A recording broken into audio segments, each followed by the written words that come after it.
mot de ce qui s'est passé à Sète. Il y a eu une évasion par le toit d'un centre de rétention administrative de 10 étrangers qui étaient retenus. Un seul a été retrouvé. Georges Fenech, dans quelles conditions aujourd'hui sont gardés ces étrangers en centre de rétention administratif?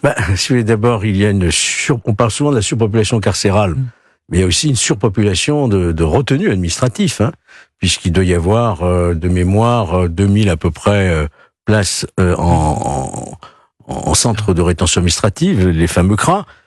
Ça n'est pas suffisant. Alors, il y en a 3000 qui vont être construits dans les prochains temps. Et donc, nous avons affaire, effectivement, à des centres qui ne sont pas des prisons, faut-il le rappeler, mais desquels ils ne peuvent pas sortir, ni s'échapper, normalement. Mais il n'y a pas le même niveau de sécurité qu'une maison d'arrêt, ou encore moins une centrale.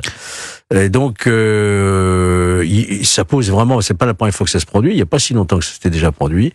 Ça pose le problème de la surveillance de ces établissements et sans doute de renforcer le personnel pénitentiaire qui est chargé aussi de cela. Mathieu, il faut renforcer justement le dispositif. Mais tout à fait. Les gens aujourd'hui qui nous écoutent et qui nous regardent ne veulent plus subir l'immigration, ils veulent la choisir. Ça, c'est la doctrine la plus importante. Les CRA, aujourd'hui, la situation dans les centres de rétention administratifs sont en quelque sorte la quintessence des problèmes d'impuissance publique en matière de politique migratoire, faut-il le rappeler.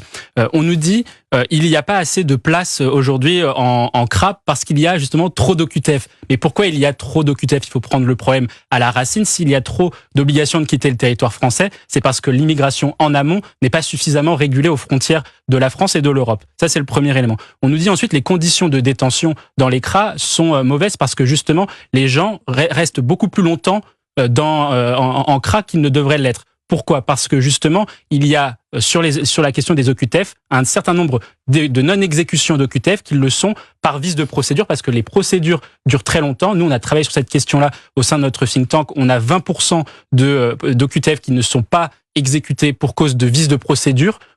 Justement, ces problèmes-là, justement de délai administratif, pèsent, mettent en difficulté évidemment le personnel dans les CRA, et justement c'est pour cela qu'on a des problèmes de conditions de rétention. Alors justement, l'état de ces centres de rétention administrative aujourd'hui et leur sécurité remise en question.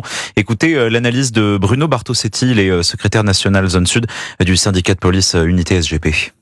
À Sète, comme dans beaucoup de CRA, les locaux sont vétustes, sont pas adaptés, et donc tous les moyens sont bons pour échapper bien sûr à la vigilance des policiers, même s'ils sont très professionnels et s'ils font de leur mieux. Ce que nous avons là, c'est une évasion, mais parfois il y a des mutineries, parfois vous avez des personnes qui se retournent contre le personnel de police, et on se retrouve en danger, on se retrouve dans des situations très difficiles à gérer parce que nous sommes pas équipés pour retenir des gens qui sont de plus en plus violents, et c'est ce qui se passe aujourd'hui dans les centres de rétention. Alors, il y a un mot qui a été employé par Bruno Bartosetti, donc sur les CRA, rappelons à nos auditeurs, centres de rétention administrative, c'est le mot de danger. Aujourd'hui, Georges Fenech, ces 9 étrangers qui sont en liberté, ils sont dangereux? Je sais pas, je connais pas leur profil. Peut-être s'agit-il effectivement d'étrangers délinquants en voie d'expulsion et qui ont donc déjà montré leur caractère dangereux.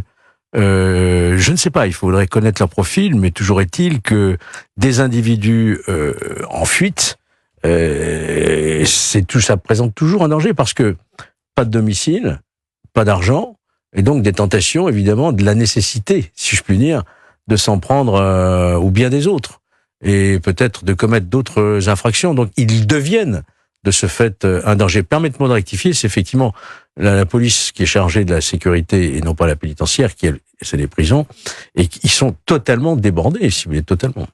Ils sont débordés, il faut plus. Donc là, ce n'est pas du ressort de l'administration pénitentiaire. Non, c'est la police. Plus de policiers dans ces centres-là?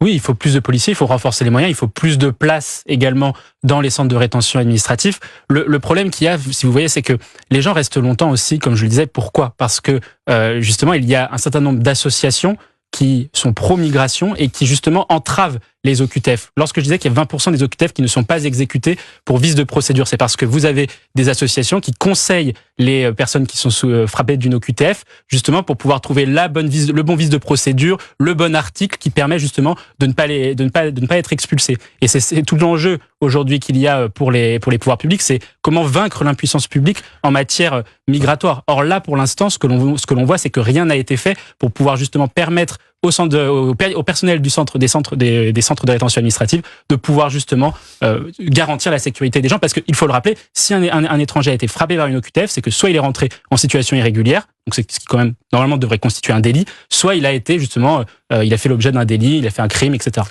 Oui, je voudrais rappeler Mathieu, mais il le sait, il y a environ 120 000, je crois, OQTF, des obligations de quitter le territoire français. Il n'y en a pas à peu près 1 sur 1000 qui est placé en CRA. C'est une très, très grande, quasi-majorité, totalité presque. Il y a des personnes qui sont en situation irrégulière sur notre sol, parce qu'elles se maintiennent sans autorisation ou parce qu'elles sont arrivées clandestinement, eh bien, elles font l'objet d'une invitation, en réalité, à quitter le territoire. On leur remet un document en leur disant, vous avez 1 mois, 2 mois pour quitter le territoire. Il y en a beaucoup qui disparaissent de la nature, puisque d'après la Cour des comptes, il n'y en a que 7% à peu près, entre 7 et 10%, qui effectivement sont expulsés, voyez-vous. Donc vous voyez que les centres de rétention administrative ne répondent qu'à vraiment la pointe immergée de cette question de l'immigration clandestine et irrégulière.